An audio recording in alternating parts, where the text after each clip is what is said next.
I think he said it was a sergeant and he had you call and you don't have his name. Oh, okay. I didn't know what you were referring to. I'm sorry. Yeah, so sorry. What? I need someone. Okay, so what happened was I was threatened at Dallas Behavioral, and they denied me any mental health treatment. And I called the police on the hospital because they were scamming. They let someone threaten me, throw a drink on me, and then multiple staff lied to cover for abuse that I experienced at the shelter. And they had harassment schemes for psychological damage, which was caught on their camera footage at Dallas Behavioral. So I called the police on Dallas Behavioral for letting this woman threaten me 2 times and lying to cover for it when they have cameras and mics. Okay. And you said this happened at Dallas Behavioral? Yes, it happened just today. And when they got caught in covering up for her crimes, they put me out the hospital. I had a therapy session. I admitted myself into the hospital because I'm getting tortured and I'm going through abuse. So they tried to put me on medicine for psychosis, but I admitted myself in the hospital to get therapy to combat the abuse I've had to endure years. So they deprived me of therapy. The therapy session was the first time today. Then it was interrupted by Connie, the doctor interrupted me to discharge me during the therapy session. It was sadistic behavior. Okay. What is Her name was Cecilia. She was a patient in Unit 4 with me that threatened me the second time. That was the third time I had been threatened at the shelter altogether. What was this other person's name? Cecilia. The other person that threatened me, I don't know her name. Was the other person a patient? You're right, it was. But staff covered for all the threats, and they didn't follow protocol. Because when they actively see someone coming at you and threatening you, they're supposed to follow protocol, but wouldn't. They covered for it and lied for it. But they have cameras and mics there, so you can review the camera footage. And I turned it in all the events to Teresa. They also covered for identity theft. I tried to call my provider, the person over my phone, SMI1 card, and they scammed and wouldn't let me get the number out my phone or give me the number 3 different staff. So they waited. They waited a long amount of time to the next day. And then when I called, the call finally got to SMI1. The call was odd. She had me on 5 minutes saying that she was talking to her supervisor because she got caught in something that it sounded like I was talking to scammers. So they waited all this time to get the scammers, whatever was going on with the scammers. So I waited 5 minutes for her to talk to her supervisor. Then I waited 3 minutes for her to transfer me. Then that didn't happen, and then the transfer took 2 minutes. So altogether, that is 10 minutes to get transferred. The whole call took 35 minutes.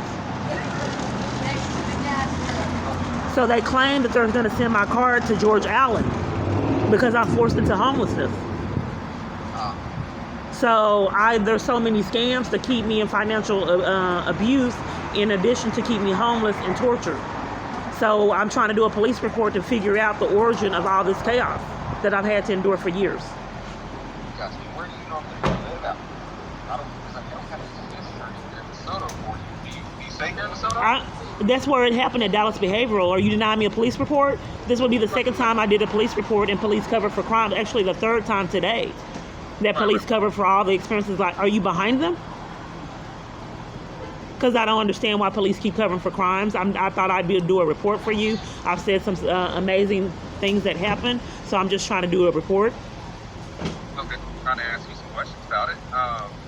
You're talking about stuff that's happened in the past. Can you talk up? I don't know for 5 years why these calls get real low like this. I can barely hear you. You're talking for 5 years like it's a con. You're really, really low, sir. Can you speak up? You're talking low.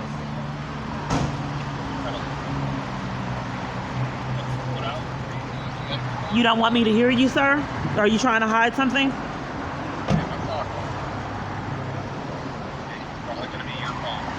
I can't hear you.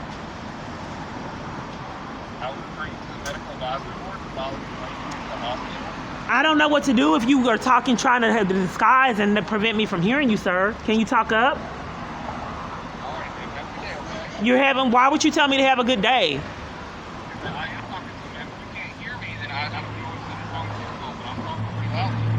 Okay. So are you going to give me a police report number or are you going to cover for it? This would be the third time today a police cover for it. I went through this long spill with your supervisor and then he conned that I had to speak with you and now you're giving me problems as I've endured for 5 years. I don't know what you endured, and I'm asking. Okay. Okay, what are you going to do the police report? I can't do a police report if I don't know what happened. I already told you that I got threatened by Cecilia at the hospital, and it's on camera footage. I don't know why police would cover for that. She also harassed me at Oster Street in 2019. I don't know why police would cover for gang stalkers if they're not behind it. All right, man. Would you like the report number? I would. What is the report number? Have a pen and paper. Let me get a pen and paper.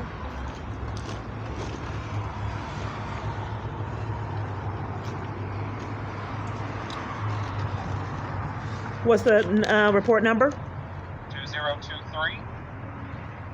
2023-047-219. Okay, there's like 100 and something reports all over, and I've not had one investigator, even for the FBI and the DOJ.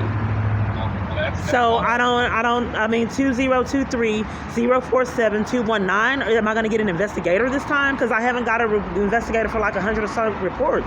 I used to get threatened 3 or 4 times a day, and I have these experiences and on camera footage that police wouldn't investigate. So am I going to get an investigator this time? What was your name again? I can't hear your name.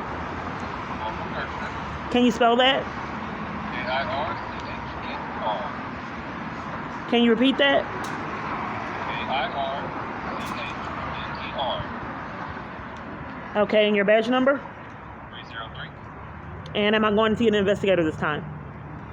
I cannot answer that. I just think the report. So I get this lady gets to gang stalk me for years, and then you deprive me of investigation. Why would you guys cover for that? Why? It's like you set it up. It's like you're setting up a torture campaign and depriving me of law enforcement for 100 or so reports. No one full blown, no one would ever believe my story. That way, you get off scot-free with felonies you've racked up. Oh, if you overtalk me, I'm gonna have to disconnect the call. I'm trying to expose criminal activity. Why would you disconnect the call for 5 years with me exposing crimes? You gonna go?